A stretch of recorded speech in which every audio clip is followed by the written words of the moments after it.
Okay, so you know that feeling when something is just off? It's like your gut is screaming that something's wrong, but you can't pinpoint it. Well, the three people in tonight's stories, they felt that too. And trust me, they should have listened. Because what happened to them? It's the kind of stuff that'll make you check your locks twice before bed. So if you're home alone right now, maybe turn on a light. Let's get into it. So this first story comes from a guy named Mike. Now, Mike loved camping, right? Like proper camping. None of that RV stuff. He wanted the tent, the campfire, the whole 9 yards. Summer of 2019, he decides to go solo camping in the woods of Oregon. Beautiful area, tall trees, streams, the works. He finds this perfect spot way off the main trail, super isolated. Sets up his tent, gets his fire going. Everything's perfect. But here's the thing. About an hour before sunset, he starts getting this weird feeling. Like someone's watching him. Mike tries to shake it off, tells himself he's just being paranoid. But then, he hears it. Footsteps. Not animal footsteps, human footsteps. Slow, deliberate. Walking around his campsite in a circle, he freezes. Doesn't move a muscle. The steps stop right behind his tent.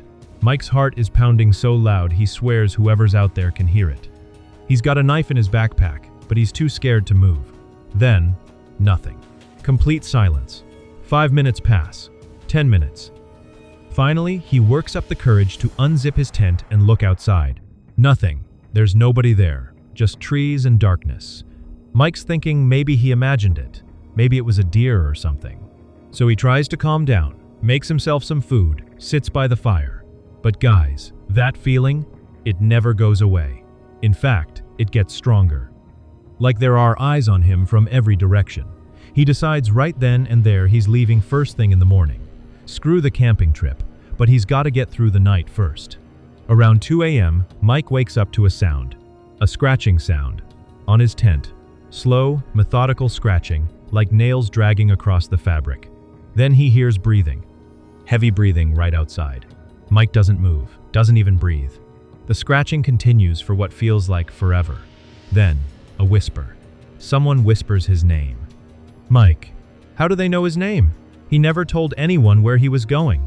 The scratching stops. Footsteps walk away. Mike waits until sunrise, packs everything in record time, and literally runs back to his car. When he gets home, he checks his tent. There are scratch marks. Deep ones. And guys, here's the creepiest part. Police found evidence that someone had been living in a hidden camp about 300 feet from where Mike set up. They never caught whoever it was.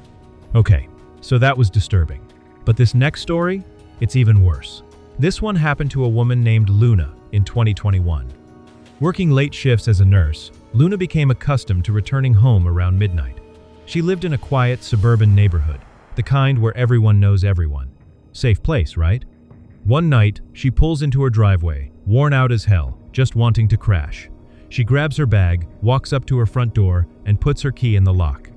But it doesn't turn. She tries again. Nothing. That's weird. She checks, yep, it's her house. Same address, same everything. Then, she notices something. The door is already unlocked. Luna's brain is trying to make sense of this. Did she forget to lock the door this morning? She's pretty sure she locked it. She always locks it.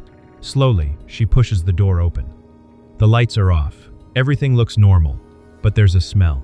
A smell that shouldn't be there. Cigarette smoke. Luna doesn't smoke. Nobody in her house smokes. Her heart starts racing. She pulls out her phone, finger hovering over police. That's when she hears it. A cough. Someone coughs. From upstairs. In her bedroom. There is someone in her house. Luna doesn't think. She just runs. Back to her car, she locks the doors, and the police show up in minutes. They search the house. And guys, they find him. Some random guy, high out of his mind, passed out on her bed. He'd broken in through a back window hours earlier, thinking the house was empty. He wasn't violent, just there. Using her bathroom, sleeping in her bed, eating her food. The cops said if Luna had gone upstairs instead of running, who knows what could have happened. She sold that house 3 months later. She said she could never feel safe there again. And honestly, I don't blame her. Imagine someone just being in your house, your safe space. Ugh. All right, deep breath. Last story. And this one still gives me chills. 2018. A guy named David works night security at an office building. It's one of those big corporate buildings, like 10 floors, mostly empty at night. David's job is simple. Walk the floors, check the doors, and make sure nobody's there who shouldn't be. Easy money, right?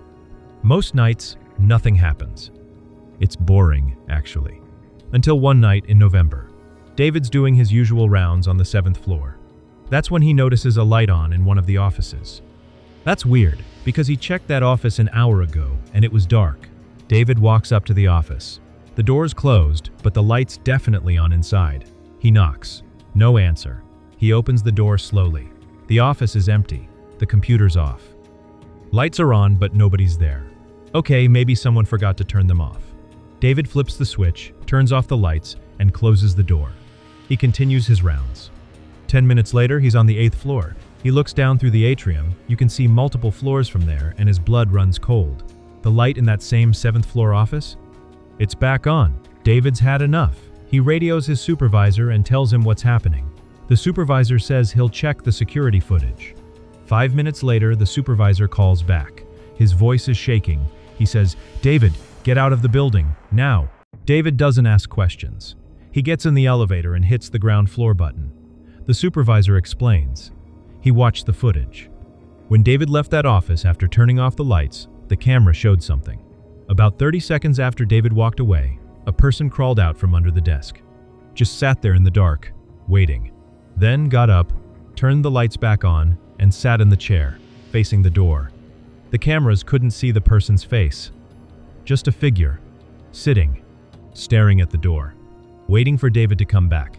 Police searched the building that night, every floor, every room. They never found anyone. No signs of break-in, no explanation. David quit the next day. He said that image of someone hiding under the desk, waiting for him. He can't get it out of his head. And between you and me, I wouldn't be able to either. So yeah, those are 3 true horror stories that'll probably keep you up tonight. Sorry about that. But hey, the truth is scarier than fiction sometimes, right? Mike, Luna, and David, all real people, all real experiences. And the scariest part? This stuff happens more than we think. So, maybe check your locks tonight. Maybe don't go camping alone. And definitely don't hide from security guards in office buildings, because that's just weird.